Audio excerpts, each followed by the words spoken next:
Magandang araw kaibigan! Tuloy po kayo sa Felicidad's Channel. Sa mga kwento ng buhay at pag-ibig na hinalukay sa natatagong baul ni Felicidad. Pero bago po tayo magpatuloy, huwag niyo pong kalilimutan na i-like ang video, i-subscribe ang channel, at i-click ang notification bell para lagi kayong updated sa mga parating pa na upload.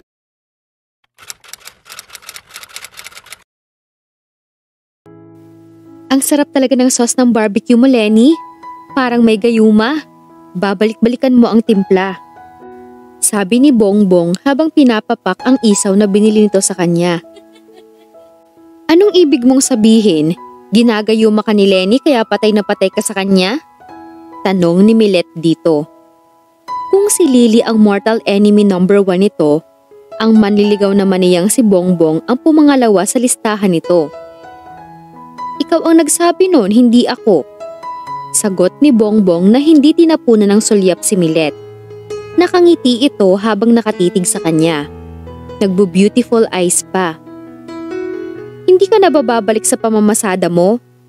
Disimuladong pagtataboy niya rito. Kanina pa kasi ito nakatambay roon. Hindi naman niya ito diretsahang maitaboy dahil panay ang bili nito ng paninda niya. Duda nga siyang baka naubos na ang kinita nito sa maghapong pamamasada. Hihintayin na kitang magsara para ako na lang ang service mo pag-uwi. Sagot nito. Pumalatak si Milet. Sus! Kahina ng pakiramdam mo, Bongbong. Sakalang bumaling dito si Bongbong. Bakit ba ang init ng dugo mo sa akin, Milet? Dahil isa kang malaking abala rito sa pwesto namin. Kanina ka pa nakatambay rito. Bakit hindi mo asikasuhin ang pamamasada ng tricycle mo para dumami ang kita mo? Mataray na sagot ni Milet. Iyon ang kanina pa niya gustong sabihin kay Bongbong. Pero hindi niya ito madiretsya dahil baka mapahiya ito. Pero parang hindi naman ito ininda ang pagtataray ni Milet. Wala nang pasahero. Ayaw nilang sumakay sa tricycle, nagtitipid sila. Mas gusto nilang maglakad. Papiloso pong sagot nito. Paano ka aasenso kung ganyan ang katwiran mo? Patuloy ni Milet. Hindi agad sumagot si Bongbong. Waring malalim na nag-iisip. Kapag kuwan ay matamang pinagmasdan nito si Milet. Para namang nailang si Milet. Anong itinitingin-tingin mo riyan? Naisip ko lang ang posibleng dahilan kung bakit ayaw na ayaw mong naririto ako at nagpapalipad hangin kay Lenny. Ngumisi ito. Hindi kaya ano? Tila naiinip na tanong ni Milet. Hindi kaya nagseselos ka kay Lenny? Natawa siya sa tinura ni Bongbong. Isang matalim na tingin ang ibinigay sa kanya ni Milet bago nito hinarap si Bongbong. Hoy Bongbong, baka nananaginip ka ng gising. Bakit ako magseselos? Ewan ko sa'yo. Hibit balikat na sagot ni Bongbong. Bago pa makahirit uli si Milet ay bumaling na ito sa kanya at nagpaalam. Tinanguan na lang niya ito. Hoy Lenny, baka maniwala ka sa ilusyon ng Bongbong na yon, sabi ni Milet sa kanya. Hindi Prince Charming yon. May dahilan ba para maniwala ako sa kanya? Nanunodyong tanong niya. Isang matunog na wala, ang isinagot nito sa kanya. Pero nakapagtatakang tumayo ito para haluin ang tinda nitong buko juice. Pinagmasdan niya ito. Lalong nadagdagan ang pagdududa niya nang hindi man lang ito nag-abalang tumingin sa kanya. Nawala lang ang atensyon niya rito nang may lumapit para bumili ng barbecue. Papupuntahin ko nga si Mia rito, Lenny. Payuhan mo naman tungkol sa pakikipagnobyo niya. Sabi ni Aling Bebang. Nagkatinginan sila ni Milet sa sinabi nito. Bakit ho? Anong problema? Tanong niya kay Aling Bebang. Hindi niya pinansin ang panlalaki ng mga mata ni Milet sa kanya. Sinabihan na siya nitong tigilan na ang kabibigay ng payo dahil ginagawa lang siyang takbuhan ng lahat ng may problema sa lugar nila. Ang tingin daw ng mga ito sa kanya ay reincarnation ni Tia Deli. Mas maganda nga lang daw siya. Bumaba ang mga grado sa eskwelahan.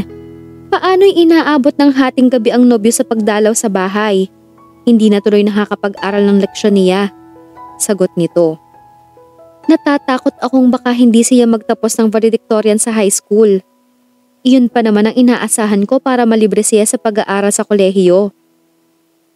Sinubukan niyo na ho bang kausapin si Mia? Tumango ito. Ayaw makinig sa akin. Ang katwiran ay makikipagnobyo lang naman daw siya. Hindi pa naman daw mag-aasawa.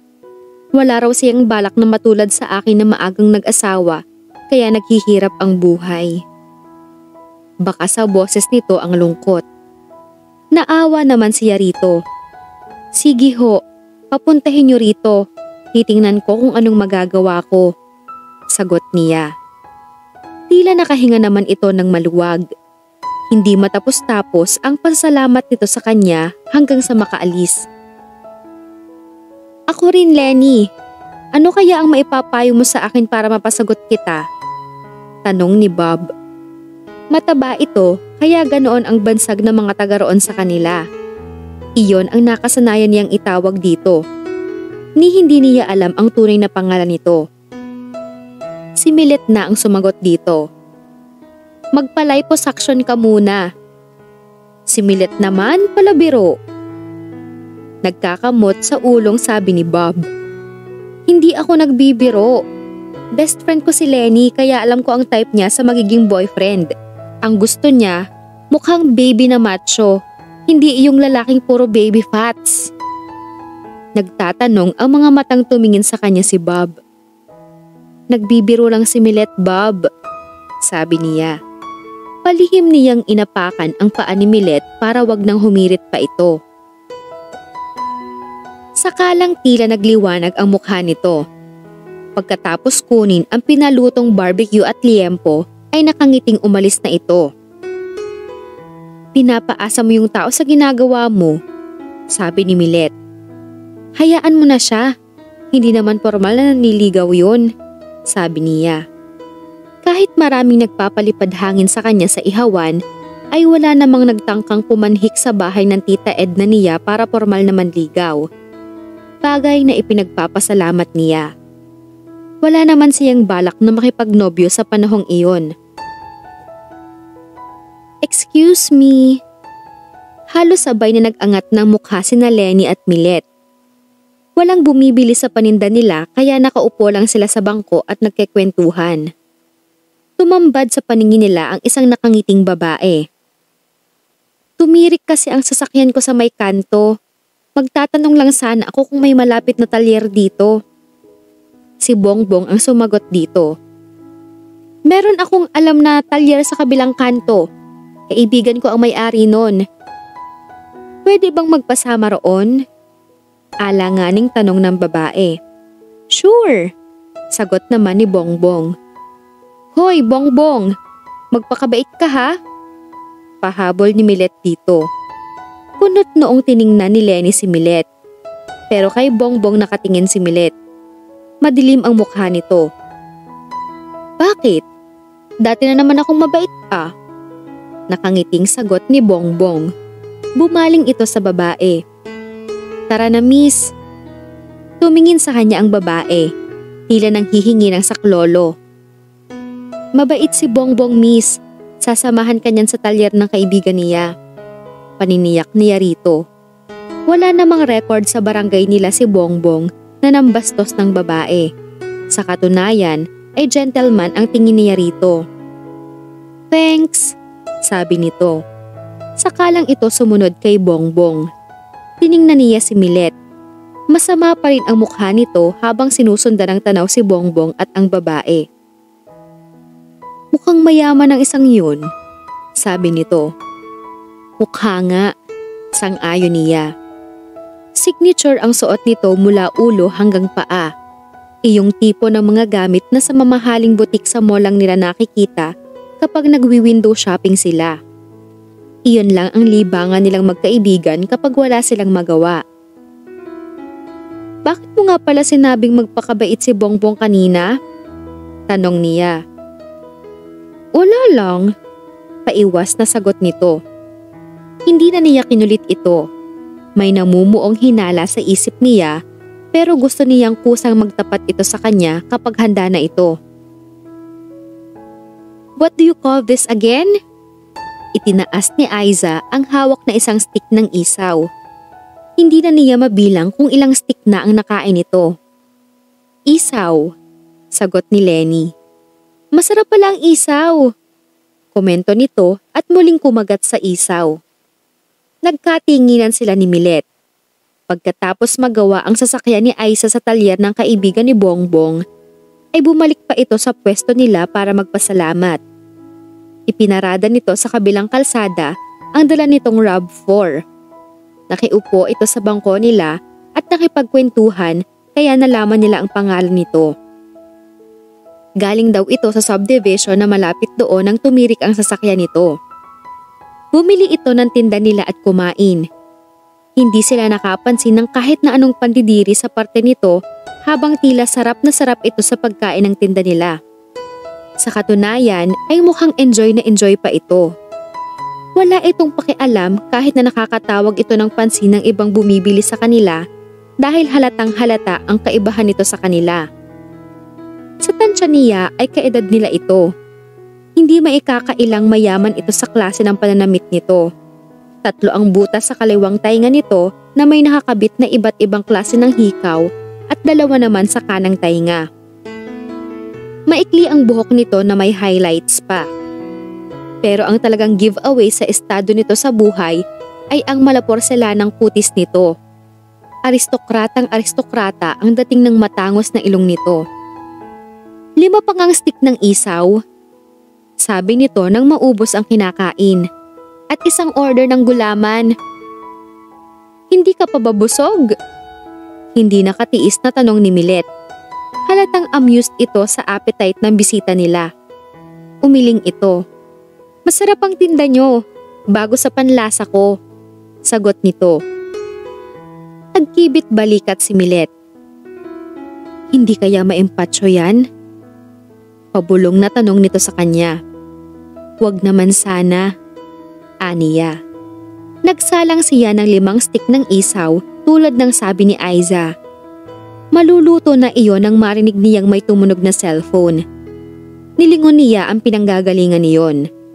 Nakita niyang dumukot si Aiza sa bulsa ng jeans na suot nito. Napansin niyang sumimangot ito nang tumingin sa maliit na screen niyon. Sa halip na sagutin ay muling ibinulsa nito ang cellphone. "Matagal pa ba?" Tumayo ito at lumapit sa kanya. "Malapit na," sagot niya. Patuloy sa pagring ang cellphone nito. "Bakit hindi mo sagutin ang tumatawag sa'yo?" Tanong ni Milet na marahil ay hindi na nakatiis. Saglit na tila nag-isip si Aiza.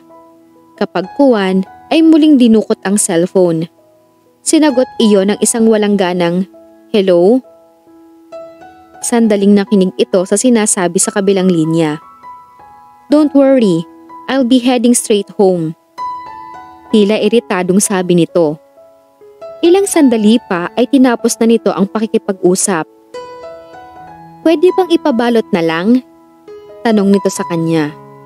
"Oo naman," sagot niya. Tahimik lang itong nanonood sa tabi niya habang panay ang paypay niya sa iniihaw. Nang maluto ay ibinalot niya ang isaw na binili nito. "Pakidagdagan ng sauce ha?" sabi nito.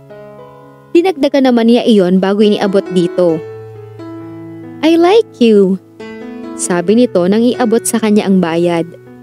"Pwede ba akong bumalik uli rito?" Talagang ikinagulat niya iyon. Wala sa hitsura nito ang gugustuhin pang bumalik sa lugar nila. Masyadong alangan ito roon. Pero tumango na lang siya. Hindi naman niya pag-aari ang lugar para pagbawalan ang kahit sinong pumunta roon. Isa pa, good customer ito. Nang makaalis si Aiza, ay lumapit sa kanya si Milet. "Mukhang may bagong biktima na naman ang sauce ng tinda mo," sabi nito.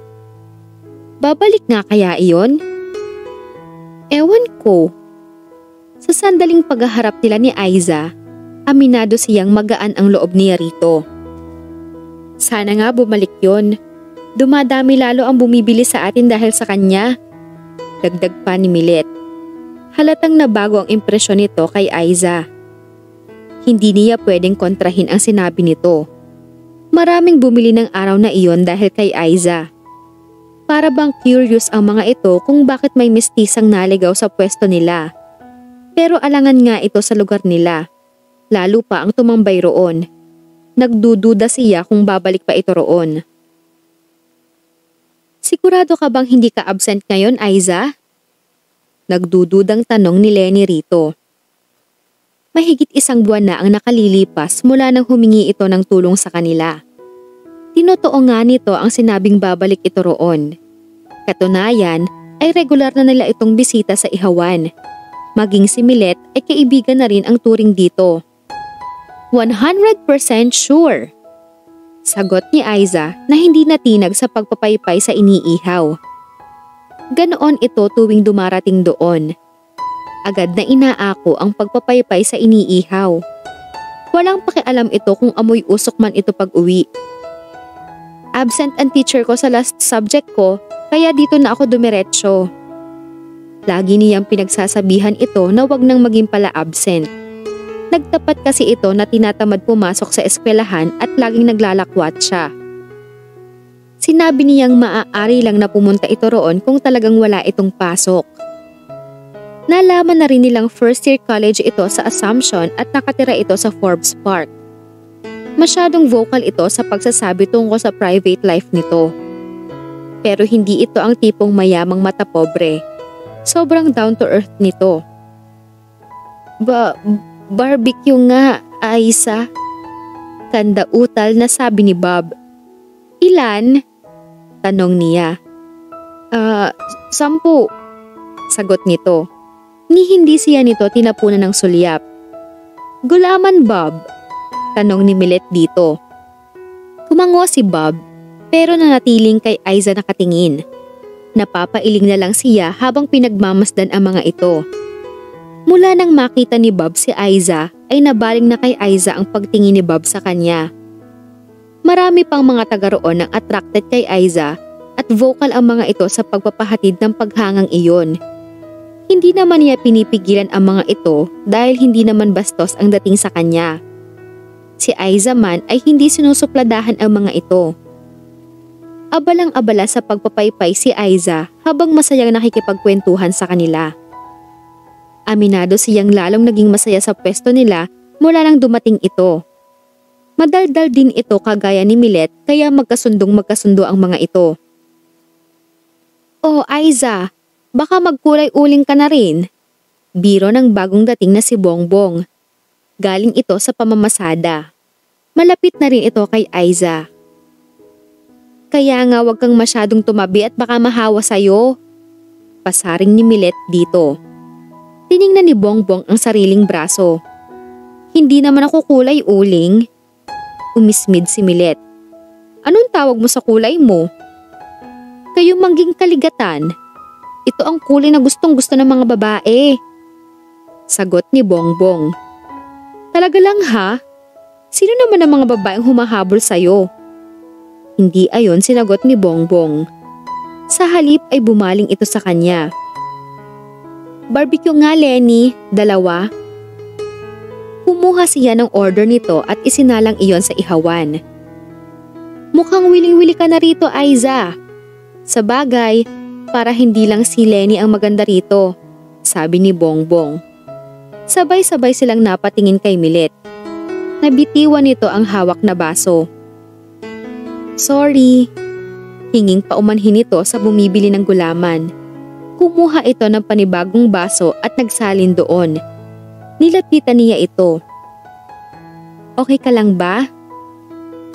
Oo, okay lang. Bakit naman hindi? Bago pa niya mausisa ito ay napigilan siya nang marinig ang pagtawag sa pangalan ni Aiza.